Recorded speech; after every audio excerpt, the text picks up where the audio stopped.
Final do ano chegou e você está aí frustrado. Não consegui cumprir a meta da academia. Não consegui ler a Bíblia toda em um ano. Não consegui me dedicar ao trabalho. Não comecei a servir na minha igreja local e várias outras cobranças que nos levam a uma frustração terrível. Olá, minha amiga, tô aqui para um bate-papo leve com você. Tô aqui com a minha coquinha zero porque eu não tomo café, né, minha amiga? Então, se você toma, senta aí, vamos conversar. Ou então, enquanto você arruma a sua casa, a gente bate esse papo bem interessante sobre metas para o nosso próximo ano. Quantas vezes chegava o final do ano, dezembro, eu estava totalmente frustrada, triste. Dezembro era tipo o pior mês porque eu ficava super triste por não ter conseguido alcançar aquilo que eu prometi para mim mesma lá em janeiro. E eu quero te dizer que a vida pode ser diferente, mas às vezes nós nos sabotamos. E outra questão, nós não entregamos os nossos planos primeiro para o Senhor. A Bíblia fala que o coração do homem, ele faz planos, mas a resposta certa vem do coração de Deus. Quantas e quantas vezes eu já não fiz metas para o meu ano sem perguntar para Deus aquilo que Ele queria para mim? Sabe? Porque a gente literalmente ignora que o Espírito Santo, que Deus, ele deve literalmente conduzir todos os nossos passos. Que ele tá aqui dentro para isso. Sabe? Mas não, a gente simplesmente deixa passar. Isso é um sinal de uma baixa espiritualidade, uma baixa comunhão com o Senhor. Então, se você tem deixado isso de lado, avalie e comece já a fazer, para que a sua vida vá bem. Consagre ao Senhor os seus planos, dê a Ele todos os seus planos, porque tudo vai dar certo. Sabe, você vai chegar literalmente entregando a sua vida, claro, né, as suas metas para o Senhor.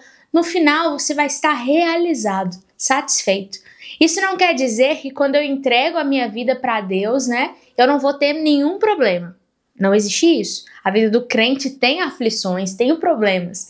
Mas ser direcionado por Deus é muito melhor do que ser direcionado por mim mesmo. Então, em 2026, eu quero te convidar a sair do banco ali da direção e se assentar no banco do carona, deixar o Espírito Santo dirigir sua vida. É literalmente perguntar para ele: Deus, o que o Senhor quer para mim no ano de 2026, na hora que você for escrever ali as suas metas. Eu, né, Larissa, tenho sempre falado: eu quero engravidar, eu quero isso. Mas eu tive que perguntar para o Senhor: Deus, é isso mesmo que o Senhor tem para minha vida? Faça conforme a sua vontade, porque essa é a minha vontade carnal, mas eu sei que a sua vontade é muito melhor do que a minha. Então esse é um primeiro, ponto importantíssimo para nós termos um 2026 totalmente diferente. Um outro ponto muito importante é que nós temos literalmente colocado metas irreais para que nós vivamos. A gente coloca: eu vou treinar 300 dias no ano. Gente, às vezes você não consegue ir 5 dias na academia. Gente, às vezes você está começando na academia agora e você vai conseguir literalmente treinar 300 dias no ano? Não vai, então a gente precisa começar a ser inteligente, sabe? A usar a mente que Deus nos deu. Quantas vezes eu já fiz metas assim e depois ficava frustrada? É sem condição. Literalmente sem condição. E uma coisa que eu tenho feito e que tem dado certo na minha vida e que eu quero te indicar a fazer também é colocar metas trimestrais. Por exemplo, agora em dezembro, e eu te oriento a escrever as suas metas em dezembro, porque janeiro já começou o ano. Você já tem que viver algo novo, você já tem que fazer algo diferente acontecer. Então, agora em dezembro, comece a escrever, claro, depois de ter entregue para Deus, né, e perguntado para Ele, escreva o mês de janeiro, fevereiro e março. Escreva aquilo que você deve fazer e cumprir nesses 3 meses. Porque quando a gente coloca metas literalmente divididas, é mais fácil de alcançar. Porque aí quando vai chegar lá em março, você vai estar assim: opa, consegui cumprir esses 3 meses de metas. Vamos para o próximo desafio, mais 3 meses. E esse método, ele é excelente porque você consegue ir ajustando. Você faz os 3 meses ali, você consegue avaliar aquilo que deu certo, aquilo que não deu certo, aquilo que você pode melhorar, aquilo que não pode melhorar. Você literalmente consegue ter controle sobre as suas metas, sabe? Você se organiza melhor. E no final do ano é mais provável que você tenha ali cumprido a maioria das suas metas. Mas a principal meta que eu quero aqui compartilhar com você, que é sempre a minha maior meta, é conhecer o Senhor. Se você não tem isso na sua vida, comece a ter. Todas as nossas metas, acima da saúde, acima do trabalho, acima de coisas familiares, de coisas materiais, precisa ser o conhecer a Deus e a sua palavra.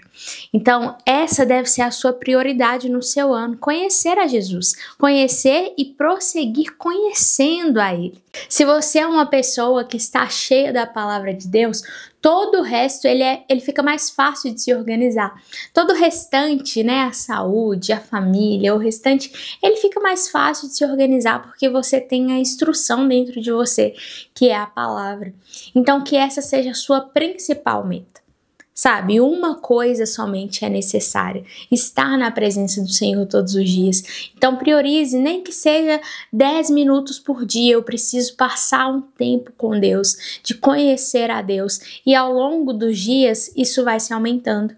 Mas que você decida e literalmente fale, eu não entro em 2026, Senhor, se a Tua presença não for comigo.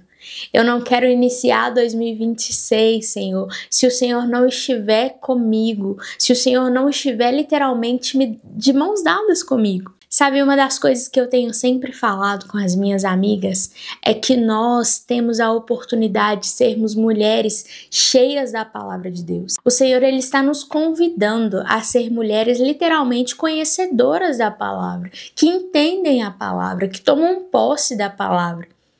Esse conhecimento todo da palavra não está disponível somente para o seu pastor, não está disponível apenas para o seu esposo, não está disponível apenas para os homens da sua igreja, não. O Senhor nos deu esse direito e é nosso, nós temos que tomar posse. Então vocês sempre vão me ver falando sobre isso.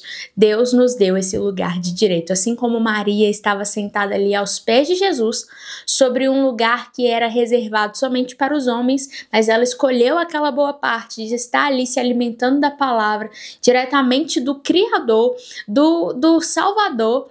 Você também tem essa oportunidade de se encher da palavra, de não ser mais enganada pelos falsos profetas, de não ser enganada pela falta de instrução. Porque a palavra, ela traz libertação para minha alma, para o meu espírito, para minha casa, para minha família. Então que 2026 você se comprometa com a palavra. Você se comprometa literalmente em se dedicar à palavra. Esforce para ler, literalmente, nem que seja, como eu falei, né, um capítulo por dia, 10 minutos ali, 20 minutos lendo a palavra, mas pratique a meditação, a oração, para que você cresça. Então, que essa seja a sua meta principal. E algo, minha amiga, que eu quero fazer, e eu quero te convidar a fazer comigo, é um jejum para o nosso ano de 2026. Para pedir literalmente uma direção do Espírito Santo sobre o nosso próximo ano. Confesso para vocês que é algo que eu ainda não tinha feito em virada de ano, mas eu quero fazer um jejum de 7 dias. Você pode estipular o horário que você vai ficar sem alimento, né, somente na água. Nós iniciaremos esse jejum na terça-feira, do dia 2 até a próxima terça-feira, que são os dias do nosso podcast. Então você vai jejuar e o período de jejum você vai orar ao Senhor sobre aquilo que Ele quer que você viva em 2026.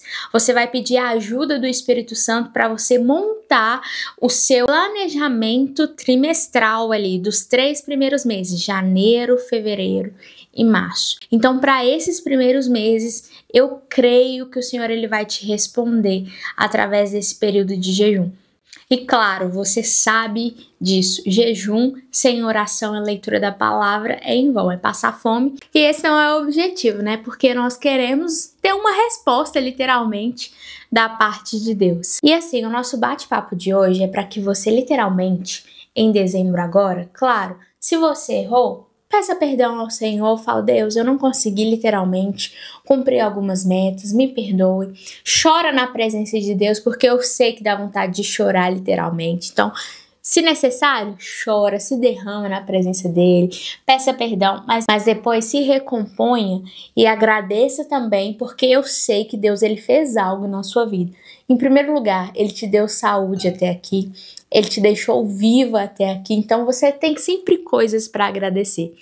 Agradeça ao Senhor e esse bate-papo é para que nós juntas vivamos um 2026 diferente. Então, a partir de agora, nessa primeira semana de dezembro, nós já podemos começar a ter atitudes diferentes para que 2026 seja um ano de um novo começo, de recomeços, de uma vida literalmente em abundância, onde eu vivo a palavra de Deus e segundo o coração de Deus, sendo guiada por Ele.